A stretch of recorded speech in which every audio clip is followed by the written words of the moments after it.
esclerose múltipla. Vamos ver.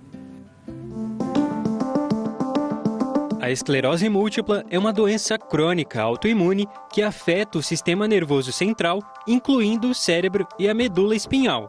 Ela é provocada pela inflamação e destruição da mielina, uma substância que reveste e protege as fibras nervosas, causando uma interrupção na transmissão dos impulsos elétricos.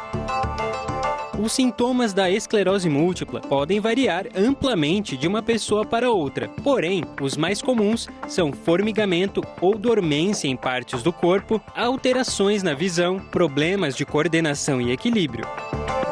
Segundo o Ministério da Saúde, a doença atinge principalmente pessoas entre 18 e 55 anos, com uma incidência maior entre as mulheres. Mas quais são as causas para o surgimento da esclerose múltipla? Quais são os tratamentos disponíveis? Essa doença tem cura? Como diagnosticar a esclerose múltipla? Saiba mais agora.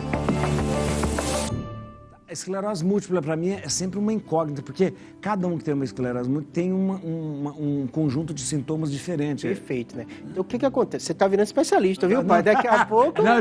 Mas está perfeito, está perfeito. O que acontece? Toda doença autoimune, seu corpo produz anticorpo contra ele mesmo. Ah, é verdade. No caso da esclerose múltipla, ele produz anticorpo contra a bainha de mielina, que a gente chama de substância branca. Tá vendo aqui essa região corpo caloso? Isso ela aqui é branca porque justamente ela é rica nessa parte de mielina. Mielina. Então, esses anticorpos, eles começam a acumular e dão inflamação. Imagine seu cérebro sendo atacado pelo seu corpo.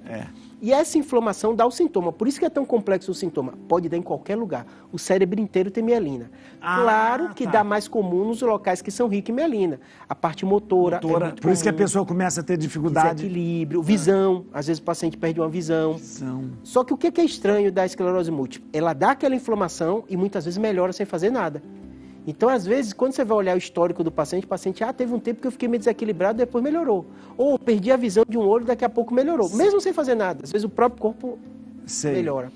Doutor, é uma doença cerebral? É uma doença do cérebro.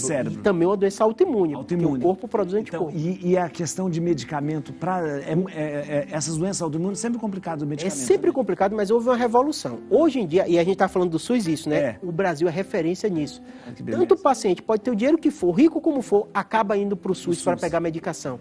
Porque o Ministério da Saúde tem um sistema muito organizado de medicação para esse tipo de doença. E foi revolucionário. Pra você ter ideia, a esclerose múltipla, especialmente se não tratada, é a principal causa de incapacidade de mulheres jovens. Só perde por trauma crânioencefálico. Que isso? Depois já chega a esclerose múltipla. Imagine, uma mulher jovem, de repente, aparece. Por isso que aparece tanta atriz, gente famosa. A gente vê, geralmente a gente vê falando sobre a esclerose múltipla, e é mais incidência em mulher. Isso aí. Então, se você trata cedo, você controla o que? Essas crises, o surto. O que dá o problema é essa inflamação que causa um certo dano. Imagine, se seu cérebro for inflamado, pode causar um dano se você não tratar rápido. Ou não dar esse remédio que evita, o paciente pode ter uma sequela. Pode ter uma sequela. É uma doença que você não tem uma cura simples, mas você consegue ter controle.